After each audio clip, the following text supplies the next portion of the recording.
Wowzers, it has been a crazy couple of months. Now, before we get into the topic of today's video, I guess you guys deserve an explanation on what happened to BrandBridge, my AI startup that I started several months ago in the beginning of this year and suddenly disappeared off the face of the earth about.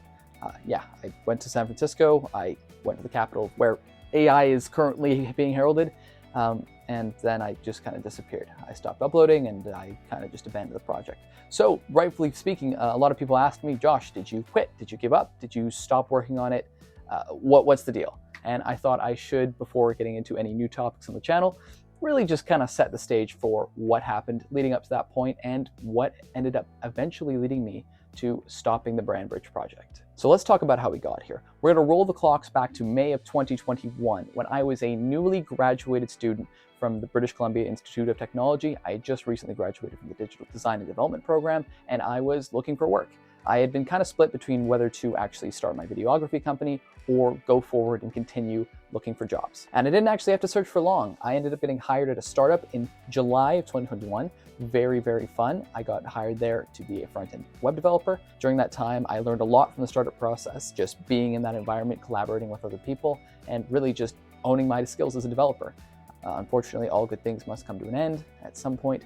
And so in December of 2022, I found myself laid off from that position and back out in the open market. And that's where BrandBridge came to be. Because after chat-gpt was deployed, and I was personally just blown away like many other people about the capabilities that this thing really had, I was just enthralled with AI. I completely immersed myself in the culture and I decided that, hey, you know what? Let's try something new. Let's try a new experience. I want to learn back-end software development, and now I want to build my own AI tech startup, which is a lot easier said than done, to be honest. But you know what? No matter how daunting that challenge seemed, I took it on anyways. And that's exactly what I did. I mean, I spent 3 months learning back-end software development while I was still employed at that tech startup. And by the time I was laid off, I was fully knowledgeable in Node.js and how to build databases, how to build your back-end software, which is more than I could say the previous summer before, where I had none of those skills. So it just seemed like the perfect opportunity for me to build a project to explore and really test my knowledge of back-end software development in a new atmosphere, in a new project. And that's how BrandBridge kind of came to formation. And that was also despite the fact that it never actually continued forward into being a full-on company, still a great experience for me. I still got the opportunity to have this cool idea, spend time branding it out, actually figuring out, logos, designs, things like that, just kind of generally concepting that and creating it, and then talking to people about this issue that I thought they had.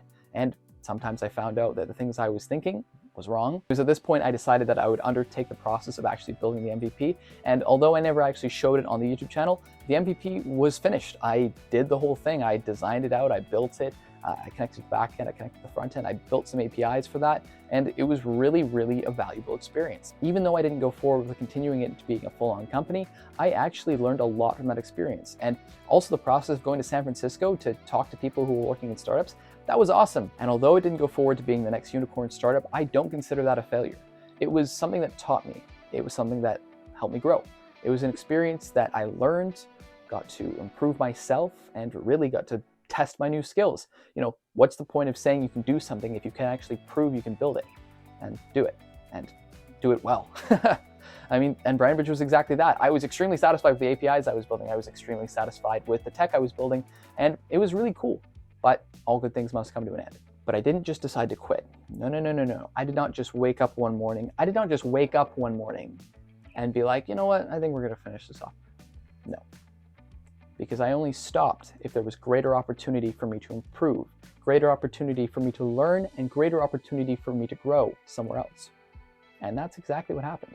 Enter the tech startup that I was working for previously from July 2021 to December 2022. They came in and pretty much offered me the position of CTO, which was an incredible honor and crazy experience. Chief Technology Officer was something that was completely foreign to my mind, and to be offered that position was like, what are you even talking about?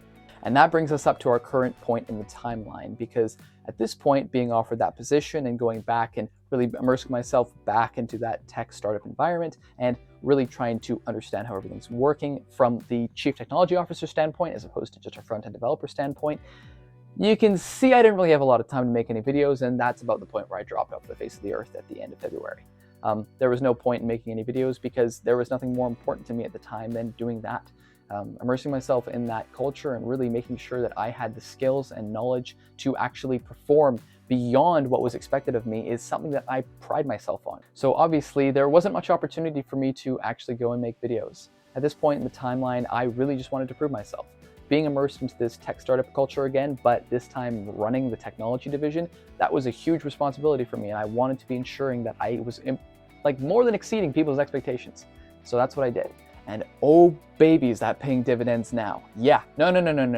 Do not get it twisted. I absolutely made the right choice.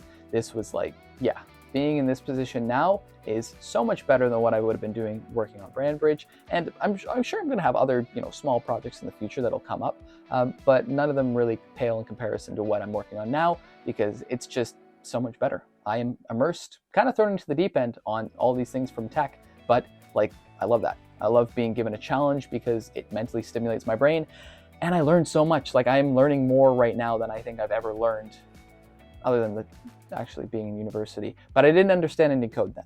So that's the difference, is that I didn't understand any code then as opposed to now where it's just new technologies, new software, new ways of management, new innovations, and just testing out new things. And AI is the forefront of it all. So I stopped making YouTube videos for 2 months, but now I'm back.